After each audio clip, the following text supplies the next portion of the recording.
பிப்ரவரி 9ஆம் தேதிக்கான current affairs. First one, India மலேசியாவுடன் எத்தனை ஒப்பந்தத்தில் கையெழுத்திட்டுள்ளது? 11 புரிந்துணர்வு ஒப்பந்தம். செகண்ட் ஒன், போதைப் பொருள் கடத்தல் தொடர்பான உளவுத்துறை தகவல்களை பரஸ்பரம் பகிர்ந்து கொள்ள எந்த இரு நாடுகளுக்கிடையே ஒப்புதல் தெரிவிக்கப்பட்டுள்ளது? இந்தியா மற்றும் கனடா. தேர்ட் ஒன், அடுத்த 5 ஆண்டுகளில் எந்த நாட்டுடன் 45 லட்சம் கோடி ரூபாய் வர்த்தகம் மேற்கொள்ள உள்ளதாக மத்திய வர்த்தகத்துறை அமைச்சர் பியூஷ் கோயல் தெரிவித்துள்ளார்? அமெரிக்கா.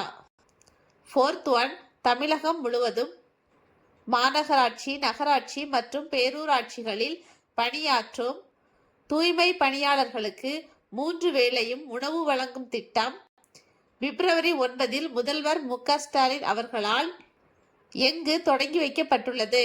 திருவள்ளூர் மாவட்டம். ஃபிஃப்த் ஒன், ரூபாய் 9,000 கோடி முதலீட்டில் டாடா மோட்டார்ஸ் மற்றும் ஜாக்வார் லேண்ட் ரோவர் சொகுசு வாகன உற்பத்தி முதல்வர் மு.க. ஸ்டாலின் அவர்களால் எங்கு தொடங்கி வைக்கப்பட்டுள்ளது? ராணிப்பேட்டை மாவட்டம், பணப்பாக்கம் சிப்காட் தொழிற்பேட்டை டாடா மோட்டார்ஸ் நிறுவன கார் உற்பத்தி தொழிற்சாலையில். சிக்ஸ்த் ஒன், இந்தியாவில் ஆளில்லா விமான எதிர்ப்பு அமைப்பை நிறுவிய முதல் துறைமுகம் எது? வ.உ. சிதம்பரனார் துறைமுகம்.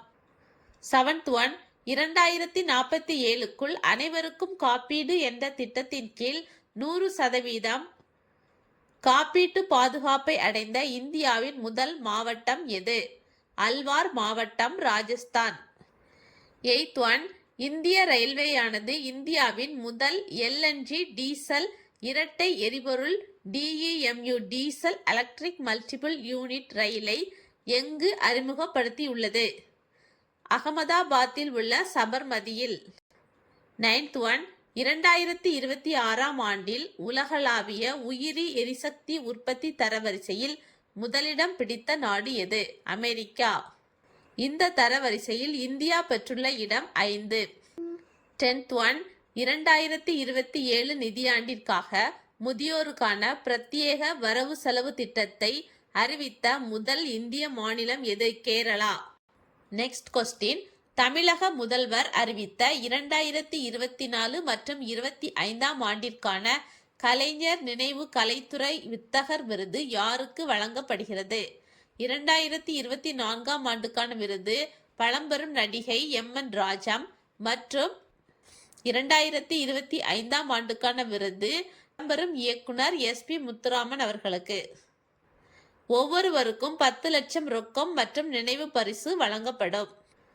நெக்ஸ்ட் கொஸ்டின், சீனாவின் டியான்ஜின் நகரில் நடந்த ஆசிய உள்ளரங்கு தடகள சாம்பியன்ஷிப் 12வது சீசனில் தங்கம் வென்ற இந்திய வீரர் யார்? தேஜஸ்வின் சங்கர். நெக்ஸ்ட் ஒன், ஸ்பெயினில் நடந்த எலைட் சர்வதேச குத்துச்சண்டையில் பெண்களுக்கான 75 கிலோ எடை பிரிவில் தங்கம் வென்ற இந்திய வீராங்கனை யார்? லவ்லினா. நெக்ஸ்ட் ஒன், ஐக்கிய அரபு எமிரேட்ஸில் நடந்த துபாய் ஓபன் நீச்சல் சாம்பியன்ஷிப் போட்டியில் ஆண்களுக்கான 200 மீட்டர் பட்டர்ஃப்ளை பிரிவில் தங்கம் வென்ற இந்திய வீரர் யார்? சஜன் பிரகாஷ். இவர் இலக்கை 1 நிமிடம் 59.61 வினாடியில் கடந்தார். நெக்ஸ்ட் ஒன், மணிப்பூரில் குக்கி நாகா பிரிவினரிடையே ஏற்பட்ட மோதல் காரணமாக உக்ரூல் மாவட்டத்தில் 163 தடை உத்தரவு பிறப்பிக்கப்பட்டுள்ளது. நெக்ஸ்ட் ஒன், ஜப்பான் நாட்டில் மக்களால் தேர்ந்தெடுக்கப்பட்ட முதல் ஜப்பான் பெண் பிரதமர் என்ற சிறப்பை பெற்றுள்ளவர் யார்? Sanae Takaichi. இவர் ஆளும் கட்சியான LDP கட்சியைச் சேர்ந்தவர். நெக்ஸ்ட் ஒன், சந்திரனிலிருந்து மண் போன்ற மாதிரிகளை சேகரித்து பூமிக்கு கொண்டு வரும் சந்திரயான் 4 திட்டத்தை எந்த ஆண்டுக்குள் செயல்படுத்த இஸ்ரோ திட்டமிட்டுள்ளது? 2028.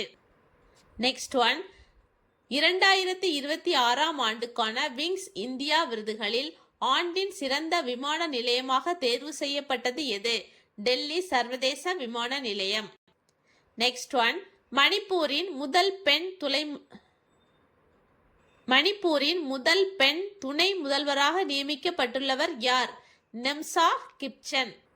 லாஸ்ட் ஒன், சமீபத்தில் மத்திய அரசு இந்தியாவை எந்த ஆண்டுக்குள் ஊட்டச்சத்து குறைபாடு இல்லாத நாடாக மாற்ற வேண்டும் என்று புதிய இலக்கை நிர்ணயித்துள்ளது 2030.